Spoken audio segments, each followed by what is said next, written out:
ভারত বাংলাদেশের মধ্যকার উত্তেজনার রেশ কবে কমবে তা জানা নেই কারো। একের পর এক চুক্তি বাতিলের সিদ্ধান্ত নিচ্ছে দেশটি।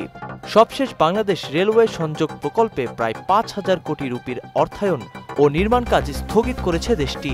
শ্রমিকদের নিরাপত্তা এবং রাজনৈতিক অস্থিতিশীলতার কারণ দেখিয়ে এই সিদ্ধান্ত নেওয়া হয়েছে বলে এক প্রতিবেদনে জানায় প্রভাবশালী সংবাদ মাধ্যম দ্য হিন্দু। সূত্র মতে বাংলাদেশকে এড়িয়ে এখন নেপাল ও ভুটানের মাধ্যমে ভারতের মূল ভূখণ্ডের সঙ্গে সেভেন সিস্টারকে যুক্ত করার ব্যাপারে ভাবা হচ্ছে। একটি সূত্র জানিয়েছে নেপাল ও ভুটানের মাধ্যমে ৩,৫০০ থেকে ৪,০০০ কোটি রুপির সংযোগ প্রকল্পের বিষয়ে চিন্তা করছে মোদী সরকার। ভারতের সিদ্ধান্তে ইতিমধ্যে ৩টি চলমান রেল প্রকল্প বন্ধ হয়ে গেছে এবং ৫টি সম্ভাব্য প্রকল্পের জরিপ কার্যক্রমও আপাতত বন্ধ রাখা হয়েছে। দ্য হিন্দু জানিয়েছে, স্থগিত করা এই প্রকল্পগুলো ভারতের স্থলবেষ্টিত উত্তর পূর্বাঞ্চলীয় রাজ্যগুলোকে বাংলাদেশের মাধ্যমে যুক্ত করার জন্য খুব গুরুত্বপূর্ণ ছিল।